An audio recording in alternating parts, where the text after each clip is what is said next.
Hello everyone, आज का हमारा टॉपिक है न्यूटन्स लॉ ऑफ विस्कोसिटी। इस वीडियो में हम डील करेंगे डायनामिक विस्कोसिटी क्या होती है, काइनेमेटिक विस्कोसिटी क्या होती है, इनके यूनिट्स कैसे निकालते हैं, इन दोनों में क्या रिलेशन है और फ्लूइडिटी क्या होती है, इसका कॉन्सेप्ट क्या है। तो पहले हम देखते हैं विस्कोसिटी क्या है। आपके किसी भी फ्लूइड को जब वो बहता है तो उसके बहने की प्रवृत्ति को रोकने की जो प्रॉपर्टी होती है वो विस्कोसिटी कहलाती है। कि अगर आपके फ्लूइड पे कोई भी आपने स्ट्रेस लगाया है, कोई फोर्स लगाया है जिससे आप चाहते हैं कि वो डिस्प्लेस हो या उसके जो मॉलिक्यूल्स हैं, जो उसकी लेयर है फ्लूइड की, वो आगे पीछे हो या बहें आगे की तरफ, उस चीज़ को जो रजिस्ट करता है, जो विरोध करता है इस चीज़ का, वो प्रॉपर्टी होती है viscosity. The resistance in the flow of fluid is called as viscosity in general. Viscosity आप ये कह सकते हैं कि अंदर का वो फ्रिक्शन होता है या अंदर का वो फोर्स होता है जो उसे बहने से रोकता है। फ्लूइड ये चाहता है कि वो अपनी स्टेट में बना रहे और उस पर जब फोर्स लग रहा है तो अपने बहने की प्रवृत्ति को रोक रहा है। इसे हम विस्कोसिटी कहते हैं। ये वो रेजिस्टेंस होता है जिससे कि किसी भी टाइप का प्रतिबल आपके या स्ट्रेस आपके फ्लूइड पे ना लगे और आपको कोई भी डिस्प्लेसमेंट या बहना नहीं हो, ये विस्कोसिटी चाहती है। विस्कोसिटी का मतलब क्या हो गया कि आपका किसी भी फ्लूइड को बहने की प्रवृत्ति को रोकने की जो प्रॉपर्टी होती है वो विस्कोसिटी कहलाती है। अब क्या होता है, मानो कि अगर किसी की विस्कोसिटी बहुत ज़्यादा है, विस्कोसिटी बहुत ज़्यादा होगी तो वो आसानी से नहीं बहेगा, और किसी की विस्कोसिटी बहुत कम होगी तो वो आसानी से बह जाएगा। इस अध्ययन को रियोलॉजी कहा जाता है, जिसमें हम विस्कोसिटी के बारे में पढ़ते हैं। तो अभी हम देखते हैं हमारी स्क्रीन पे दो फ्लूइड्स हैं। जो ब्लू वाला है उसकी विस्कोसिटी कम है और जो येलो वाला है या ऑरेंज टाइप का है उसकी विस्कोसिटी ज़्यादा है। कैसे हम समझेंगे इस चीज़ को, ये देखिए कि जहाँ पे आपकी विस्कोसिटी ज़्यादा होगी वहाँ पे आपका फ्लूइड गाढ़ा होता है, मतलब उसमें शियर स्ट्रेस या फिर डिफॉर्मेशन जो लेयर में होता है वो बहुत कम होता है, जिससे वो ज़्यादा बहना नहीं चाहता या बहने का विरोध करता है। ऐसा किस में हो रहा है? ऐसा ऑरेंज वाले में हो रहा है। पर जो ब्लू कलर का लिक्विड है उसमें विस्कोसिटी बहुत कम है, मतलब उसमें बहने की प्रवृत्ति के विरोध में जो प्रतिरोध है, जो रेजिस्टेंस है, वो उत्पन्न करने की क्षमता बहुत कम है, इसलिए वो आसानी से बह पा रहा है और ऑरेंज वाला आपको ज़्यादा गाढ़ा या धीरे धीरे बहता हुआ दिखाई दे रहा है। इसे आप पानी और शहद के एग्जाम्पल से भी समझ सकते हैं। पानी क्या होता है? लेस विस्कोसिटी वाला होता है, और जो आपका शहद होता है वो हाई विस्कोसिटी वाला होता है। विस्कोसिटी ज़्यादा होने का मतलब प्रतिरोध ज़्यादा, प्रतिरोध ज़्यादा तो बहना कम, और जहाँ प्रतिरोध कम है वहाँ पे बहना ज़्यादा होता है। ये आपका फिनोमेना है विस्कोसिटी का। जो भी आपका फ्लूइड ज़्यादा विस्कोसिटी का होगा उसे हम हाईली विस्कस या हाई विस्कस कहते हैं, और जो कम विस्कोसिटी वाला होगा उसे लो विस्कस या लो विस्कस रेंज में रखा जाता है। ये बात हमको समझनी है। अब हम आगे देखते हैं होता कैसे है ये चीज़। आपकी फ्लूइड को जब स्टडी करते हैं, जब विस्कोसिटी की टर्म को समझना होता है, तब हम ऐसा करते हैं कि हम फ्लूइड्स को लेयर में स्टडी करते हैं कि 1 2 3 उसकी लेयर्स पे स्टडी करते हैं।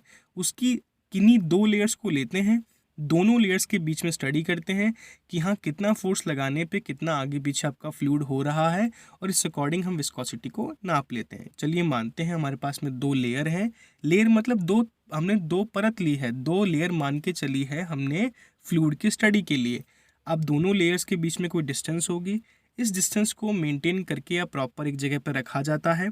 देन उसके बाद में हम ये देखते हैं कि आपने जो फोर्स लगाया है वो प्रोपोर्शनल है to the area and the velocity gradient in the fluid and inversely proportional to the distance between the plates. आपकी दोनों जो फ्लूइड की लेयर्स हैं उन लेयर के बीच का डिफरेंस क्या है वो चीज़, और आपने कितना फोर्स लगाया है वो, इसके संबंध में एक फॉर्मूला निकल के आता है जिसको हम ये कह सकते हैं कि आपका जो ग्रेडियंट है, वेलोसिटी ग्रेडियंट क्या होता है कि आपने कितने डिस्टेंस के लिए कितनी वेलोसिटी ट्रेवल की, कितने डिस्टेंस में कितनी दूरी पे गए आप। अभी दूरी किस चीज़ की है? आपके फ्लूइड के ट्रैवल करने की। ये ट्रैवल क्यों कर रहा है? क्योंकि आपने एक फोर्स लगाया है। इस फोर्स से आपको जितना ट्रैवल होगा वो, और आपके दोनों, आपकी लेयर के बीच में कितना डिस्टेंस है वो, उन दोनों को लेके जो एक इक्वेशन बनती है या एक सेक्शन बनता है वो होता है del u upon del y। कि मतलब अपनी कितनी वेलोसिटी है वो और कितना दोनों लेयर्स के बीच में डिस्टेंस है y, वो हमने यहाँ पे लिख दिया। अब हमने यहाँ पे देखा जो एरिया है उसको भी लेना पड़ता है कि आपका जो फोर्स है वो एरिया के प्रोपोर्शनल है और आपके वेलोसिटी ग्रेडियंट के भी क्या है, प्रोपोर्शनल है। और इन्वर्सली प्रोपोर्शनल किसके है, डिस्टेंस बिटवीन द प्लेट्स। अब होता क्या है, एफ प्रोपोर्शनल हमने लिखा एरिया और क्या साथ में है, हमारा ग्रेडियंट, हमने लिख दी ये चीज़। अब प्रोपोर्शनल का साइन हटाने के लिए हमें कांस्टेंट लेके आना पड़ता है। ये कांस्टेंट यहाँ पे होता है म्यू, और यही म्यू हमारी विस्कोसिटी कहलाती है। इसे ही विस्कोसिटी कहते हैं। ये जो प्रोपोर्शनल का साइन हटाने के लिए हमने इक्वल्स टू लगाया है और एक कांस्टेंट लगाया है, ये कांस्टेंट ही विस्कोसिटी है। एक बार दोबारा समझते हैं। हम किन्हीं दो लेयर्स को लेते हैं, दोनों लेयर्स के बीच में कोई डिस्टेंस है, उस डिस्टेंस पे आपने एक फोर्स लगाया, वो फोर्स से कितनी वेलोसिटी जनरेट हो रही है उन दोनों का एक रेशो लेके चलते हैं, del u upon del y. और इसे एरिया के साथ में ये माना जाता है कि एरिया और ये दोनों आपके फोर्स के प्रोपोर्शनल होते हैं। जितना आपका फोर्स होगा उतना ही आपके एरिया के अकॉर्डिंग दिखा जाएगा और उतना ही आपका ग्रेडियंट होगा। ये स्लोप होता है यहाँ पे, इसलिए इसको वेलोसिटी ग्रेडियंट कहा जाता है। अब हमने एक चीज़ देखी कि विस्कोसिटी के फॉर्मूले में हमें तीन चीज़ काम में आई, फोर्स जो लग रहा है, एरिया और वेलोसिटी ग्रेडियंट, और हमने म्यू निकाल सकते हैं। म्यू ही यहाँ पे हमारा क्या है, विस्कोसिटी होता है। अब देखिए होता क्या है कि मेन चीज़ होती है आपका वेलोसिटी ग्रेडियंट, कि आपने कितने डिस्टेंस पे कितनी दूर पे आपने फोर्स लगाया है और लेयर के बीच में कितना डिस्टेंस है। अब आप किसी एक लेयर को, हमने ये माना कि फिक्स्ड है, और दूसरी लेयर को आप ये कहते हैं कि एक को फिक्स रखते हैं, दूसरी को बहने देते हैं, तो दोनों के बीच में बहने से क्या शेयर स्ट्रेस निकल के आ रहा है या क्या डिफॉर्मेशन हो रहा है लेयर में, उसकी स्टडी के अकॉर्डिंग हम विस्कोसिटी को निकाल लेते हैं। तो हम देखते हैं अभी तक हमने क्या समझा। अभी तक हमने ये समझा कि न्यूटन्स लॉ ऑफ विस्कोसिटी हमें ये कहता है कि रिलेशन निकल के आया, force is equal to mu a u upon y. यहाँ पे म्यू क्या है, विस्कोसिटी है, ए एरिया है, यू आपकी वेलोसिटी है और वाई आपकी दोनों लेयर्स के बीच में डिस्टेंस है। अब देखो अगर इसको शेयर स्ट्रेस की फॉर्म में लिखा जाए तो शेयर स्ट्रेस क्या होता है, टाउ, और टाउ का फॉर्मूला क्या बन के आता है, force upon area F upon A. अब एफ अपॉन ए हम पहले वाले फॉर्मूले से निकाल सकते हैं, ए को हम एफ के नीचे ले जाएंगे तो क्या आ जाएगा, mu del u upon del y. ये हमने टाउ के बराबर रख दिया। अब हमने क्या समझा कि जो ये u और y है, ये क्या होता है, इन दोनों का रेशो क्या कहलाता है, ये होता है रेट ऑफ शेयर डिफॉर्मेशन, जिसको हम शेयर वेलोसिटी भी कह सकते हैं, बदलाव के या डेल के साइन के साथ में।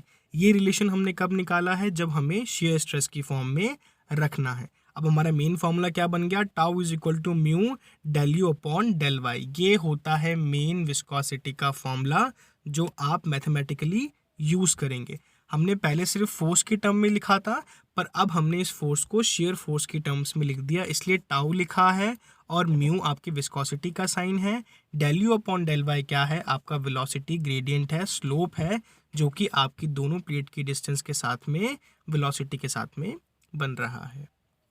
अब हम देखते हैं कि इनकी यूनिट्स कैसे निकालते हैं। अभी जो हमने विस्कोसिटी पढ़ी है उसको इन जनरल डायनेमिक विस्कोसिटी कहा जाता है, डायनेमिक या एब्सोल्यूट विस्कोसिटी उसे कहा जाता है। इसकी हम यूनिट कैसे निकालेंगे, म्यू इज इक्वल टू क्या है, shear stress upon change of velocity और चेंज ऑफ डिस्टेंस, बिल्कुल सही है। आपका d u upon d y है, बिल्कुल सही है। आपने शेयर स्ट्रेस को क्या लिखा, force upon area.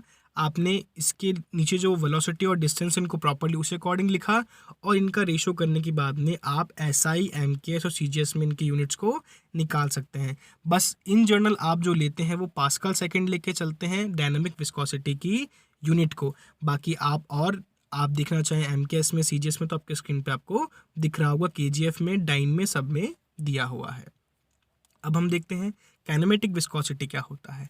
Kinematic viscosity होता है आपकी डायनामिक विस्कोसिटी और डेंसिटी का रेशो।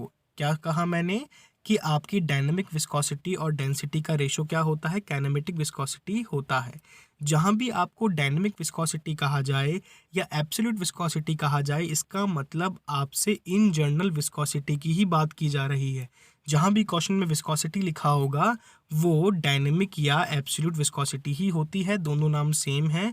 पर काइनेमेटिक विस्कोसिटी का मतलब होता है डायनेमिक विस्कोसिटी बटा डेंसिटी या डायनेमिक विस्कोसिटी और डेंसिटी का रेशो। जैसे कि आपको दिख रहा होगा V is equal to viscosity upon density लिखा है, यहाँ पे डायनेमिक नहीं लिखा या एब्सोल्यूट नहीं लिखा। क्यों? क्योंकि इसे इन जनरल विस्कोसिटी ही कहा जाता है। जो नॉर्मल विस्कोसिटी है वही डायनेमिक विस्कोसिटी या आपकी एब्सोल्यूट विस्कोसिटी होती है। इसको हम म्यू से लिखते हैं, म्यू अपॉन रो हमने लिखा, रो मतलब डेंसिटी। अब इसकी यूनिट हम आराम से निकाल सकते हैं, हमने म्यू की रखी, रो की रखी और इसे हमने पास ऑन करके काट के हमने आंसर आखिरी में निकाल लिया। इसका हमने क्या निकाला? Unit length square upon time. अब इसको हम 1 स्टोक के मेजर में या सेंटी स्टोक के मेजर में भी निकाल सकते हैं। एसआई यूनिट में इसको हम लेते हैं मीटर स्क्वायर पर सेकंड। काइनेमेटिक विस्कोसिटी को मीटर स्क्वायर पर सेकंड में लेते हैं और आपकी जो डायनेमिक थी उसको हम कैसे लेते हैं? डायनेमिक को हम लेते हैं पास्कल सेकंड में।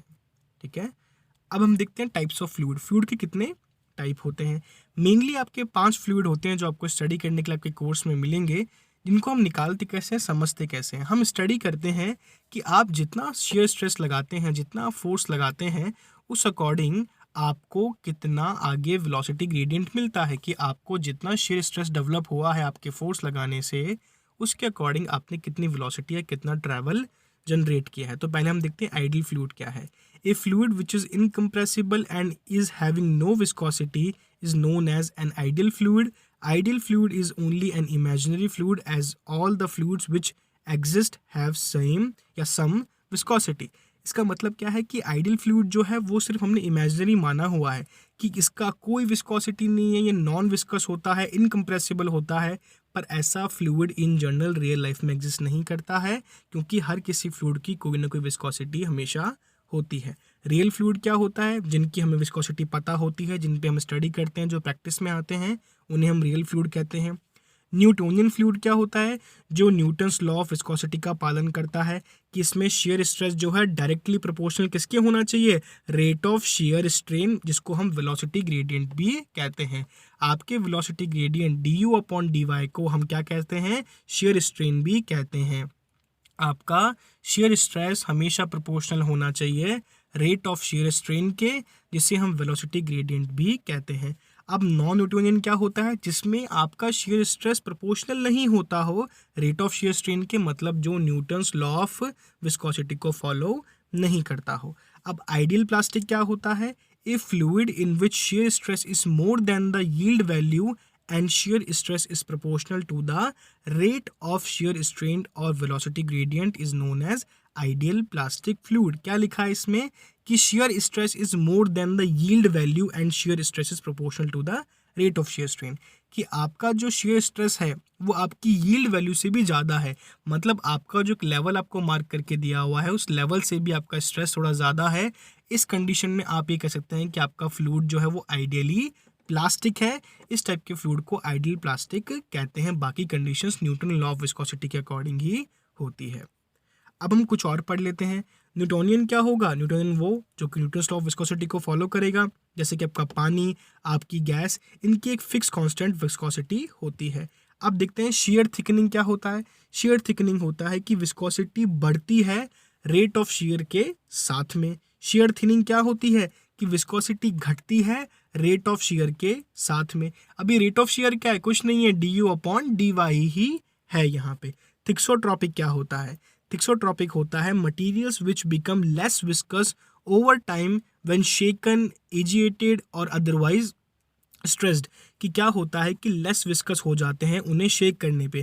जैसे कि हम देखते हैं कुछ चीज़ों को हम बॉटल को या कुछ खाद्य पदार्थों को हम बॉटल में बंद रखते हैं, उन्हें शेक करने पे वो लिक्विड बहुत इजीली बाहर आ जाता है और बिना शेक करे वो एक गाढ़ेपन में या हाई आपकी विस्कोसिटी में रहते हैं, जिन्हें हिलाने पे आप ये कह सकते हैं कि वो जल्दी बाहर आ जाते हैं। जैसे आप शहद कह सकते हैं, आप सॉस की बॉटल कह सकते हैं, जो कि शेक करने पे प्रॉपर्ली बाहर आती हैं क्योंकि लेस विस्कस हो जाती हैं और जब पड़ी रहती हैं एक जगह पे स्टैग्नेंट होती हैं तो वहाँ पे उनकी विस्कोसिटी क्या होती है? ज़्यादा हो जाती है।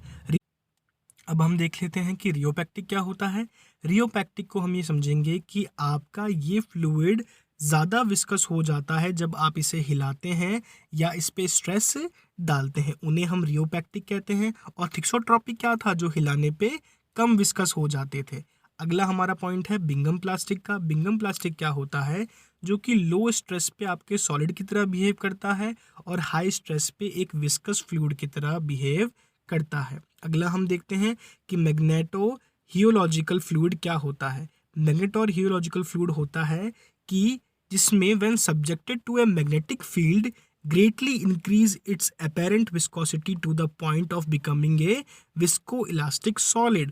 ये एक यूनिक टाइप का कॉन्सेप्ट है। इसमें क्या होता है कि जब आपके चुंबकीय क्षेत्र में या मैग्नेटिक फील्ड में आपका ये फ्लूइड आता है तो ये अपनी अपेरेंट विस्कोसिटी को बढ़ा लेता है, जिससे कि ये एक सॉलिड की तरह बिहेव करने लगता है। ये इसकी फिलॉसफी होती है।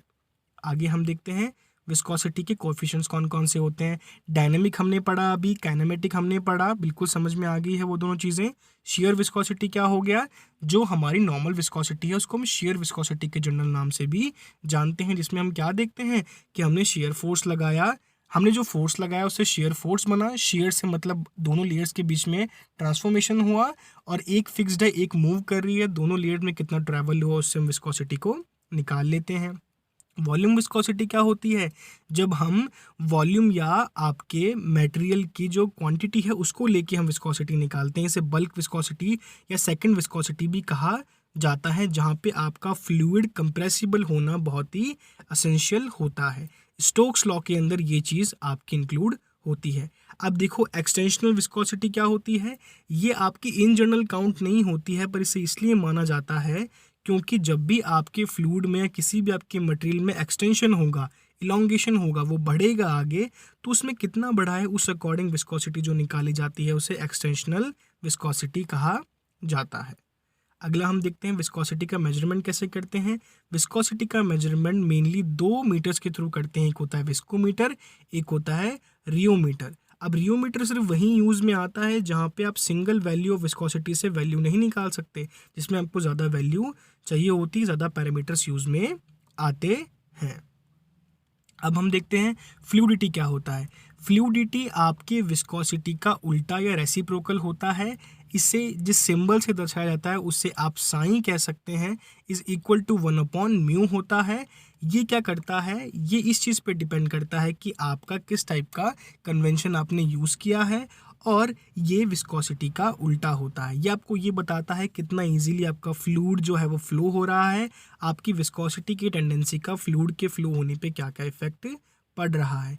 अब किसी भी वेलोसिटी के सॉल्यूशन में फ्लूइडिटी का कॉन्सेप्ट हमेशा आता है।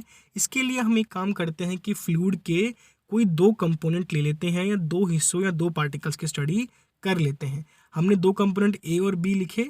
अब जब ए और बी मिक्स हैं तो f is slightly equal to x a f a plus x b f b one, which is only slightly simpler than the equivalent equation in terms of viscosity. अब viscosity के terms में कैसा हो जाएगा, 1/, उल्टा हो जाएगा, बिल्कुल सही है। जहाँ पे एक्स ए और x b is the mole fraction of the component, कि आपने कंपोनेंट में कितने मोल्स यूज किए उसका fraction a of component a and b respectively, बिल्कुल करेक्ट है। और म्यू ए म्यू बी क्या होता है, ये कंपोनेंट है आपके प्योर विस्कोसिटी के, कि आपने देखा कितना मोल्स लिए वो और कितनी आपकी विस्कोसिटी, उन दोनों का रेशो ए और बी दोनों के लिए प्लस करके आपने लिखा, यही फ्लूइडिटी कहलाती है। फ्लूइडिटी ने हमें क्या बताया कि कितने मटेरियल के हिस्से पे, कितनी क्वांटिटी पे, कितनी विस्कोसिटी पे किस तरह आपका फ्लूइड फ्लो होगा। अब हम देखते हैं कि विस्कोसिटी ऑफ एयर क्या होता है। हमारे जब भी एग्जाम में क्वेश्चन आते हैं या एमसीक्यू आएगा या डिस्क्रिप्टिव आएगा, आपको 2 कंडीशंस हमेशा मिलती हैं जिसमें आपको विस्कोसिटी ऑफ एयर और विस्कोसिटी ऑफ वाटर को लेके चलना पड़ता है। तो ये viscosity of air 15 degree centigrade पे या कुछ और आपको फिक्स जगह पे आपको पूछ लेगा कि हाँ इतने सेंटीग्रेड पे कितनी होती है। तो इन जनरल जो बहुत ही मोस्ट पॉपुलर या ट्रेंडी तौर पे पूछे जाते हैं वो 15 डिग्री सेंटीग्रेड पे पूछा गया है, जिसकी वैल्यू यहाँ पे लिखी हुई 1.78 इंटू 10⁻⁵ में लिखा हुआ है। इसी चीज़ को पास्कल सेकंड में भी लिखा हुआ है। अब क्या होता है, विस्कोसिटी ऑफ एयर आपको अलग अलग टेम्परेचर पे अलग अलग टाइप की याद होनी चाहिए। विस्कोसिटी ऑफ वाटर आपको मेनली याद रखना चाहिए किस चीज़ पे, 25 डिग्री सेंटीग्रेड पे आपको मालूम होना चाहिए, क्योंकि ये बहुत ही फेमस एक टेम्परेचर रेंज है जिसके बारे में हमें स्टडी करना इम्पॉर्टेंट होता है। ये हमने क्या लिखा है यहाँ पे वैल्यू 8.90 मल्टीप्लाइड बाय 10⁻⁴। इसलिए आपको विस्कोसिटी की अलग अलग मटेरियल की अलग अलग टेम्परेचर पे वैल्यू स्टैंडर्डली 4-5 तो याद होनी चाहिए। विस्कोसिटी में हमने क्या समझा कि विस्कोसिटी क्या है, किसी भी द्रव के फ्लूइड के बहने की प्रवृत्ति को, फ्लो को रोकने की जो प्रॉपर्टी है वो विस्कोसिटी है। विस्कोसिटी मेनली दो टाइप की होती है, काइनेमेटिक और डायनेमिक। डायनेमिक को ही एब्सोल्यूट बोलते हैं और एब्सोल्यूट को ही हम कहते हैं इन जनरल विस्कोसिटी। साधारण विस्कोसिटी को ही डायनेमिक कहा जाता है। और अगर आप साधारण विस्कोसिटी को डेंसिटी से डिवाइड कर दें तो आपके पास में क्या आ जाता है, काइनेमेटिक विस्कोसिटी आ जाती है। आपकी डायनामिक और काइनेमेटिक की विस्कोसिटी की यूनिट्स हमने पीछे डील की हैं प्रॉपर्ली, आपने हर चीज़ समझी। विस्कोसिटी के साथ साथ हमने फ्लूइडिटी को समझा है। ये सारे कॉन्सेप्ट आपके एग्जाम्स के लिए और इन जनरल कॉन्सेप्ट के लिए बहुत ही ज़रूरी हैं। आपको कोई भी दिक्कत हो आप मुझसे कमेंट्स में पूछ सकते हैं। Thank you so much for watching.